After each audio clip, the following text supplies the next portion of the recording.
Hi, my name is Edward Stevens, owner and founder of Stevens Tutoring Solutions, and today I'm going to be talking with you about ways to improve your grade that requires zero effort. So zero effort is exerted in increasing your grade. So anybody who's a slacker out there, this one is especially designed for you. There are three things that I want to talk about. The first one is what I thought was a no-brainer, but there are still so many students who fail to utilize this. Very, very, very simple. Zero effort.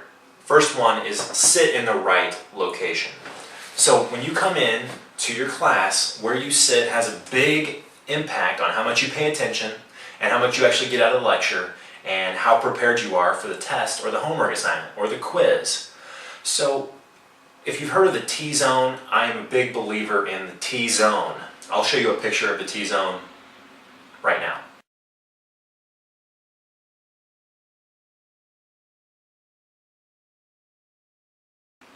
So you can just take a look at that T-zone picture and make sure that you're sitting in the front row or a couple rows back in the middle. If your teacher's left-handed or he's right-handed, know that, so you're not staring at his back the entire class. You can see actually the part of the board where he's writing and where the writing is, and that's going to make you pay more attention. The class is going to be that much more interesting because nobody wants to stare at the back of a bald guy's head while he's teaching Algebra 2. Duh! Okay? Also, where you sit has a profound impact on you because there are a lot of distractions in the classroom. I know. I used to go to school, public school, and aside from sitting by the door where there's constant traffic, you've also got people who are intentionally disruptive. So those people typically sit in the back, outside of the T-zone. So by sitting in the T-zone, you'll be away from those people, less likely to be distracted by them and all their charades. And also in the T-zone, you're probably going to find that that's where the smarter people and the more successful people are sitting. So try within the T-zone to sit by somebody who's like a brainiac or somebody who gets the material or somebody who consistently makes high grades like A's and B's. So that way you can sit right by them, and just by proximity, you're going to do better. If you have a question, you can always look over and ask them. Obviously this isn't a test situation, but I mean during a lecture, if you didn't catch something, hey, what was the teacher saying right there? I spaced out for a second. Whatever.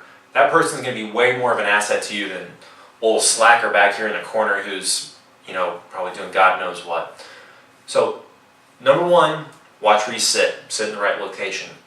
The second thing is record your lecture. Now, obviously, if you're breaking some kind of law by recording the class, don't do that. Here's what I mean. You're probably on your cell phone anyway. If you're a teenager, you're probably on your cell phone in class anyway. Why not use your cell phone for something productive that's going to raise your grade? It's very simple. Almost every cell phone that I've seen has this function. You can just record voice, and you can leave it in your jacket pocket, or you can leave it on your table or in your lap or whatever. That way you can listen to the lecture later passively. I did this all the time in college, and I found it was such a big help because I was able to listen to the lecture 2, 3, 4 times, where the average student was only listening to it once if they even attended class or if they were paying attention. The third thing is stop taking notes in class. And you might be thinking to yourself, well, how am I supposed to learn anything if I don't take notes? Now, I'm not saying you should never take notes. I'm saying that there are times and there are classes where it's actually more beneficial for you to stop taking notes and just sit there and watch the teacher and watch what the teacher's doing. Because there's some teachers, it doesn't matter how many times you tell them to slow down, they won't. And they will continually go too fast, and you have people who just give up, and you have people who write everything down, and neither one is paying attention. So I've had classes like that before where I just sit there in the T-zone, right, by the smart people, and I'm in the T-zone and I just watch the teacher. I watch what the teacher's doing, and I watch the examples that he's doing, and I actually get a heck of a lot more out of the lesson by watching him do those examples, and then maybe jotting down a couple notes after the class, than trying to jot everything down while it's happening.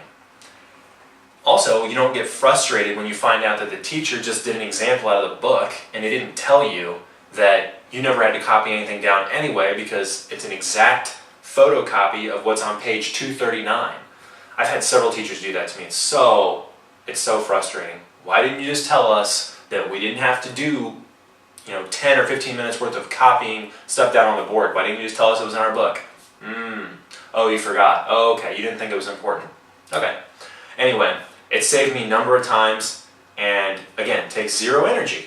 There you go. So you got 3 ways you can watch where you sit, you can record and listen to your lectures passively, and you can stop taking notes if you feel like your notes aren't doing you any good. So use those 3 techniques to increase your grade this coming semester. I know the semester's kind of winding down right now. You guys are in finals week, and I'm really rooting for everybody out there, my students and my future students alike, and anybody out there who I might never meet. Good luck. I'd like to hear your feedback, and let me know if you need my services. Again, my name is Edward Stevens. Thanks for watching. Have a good one.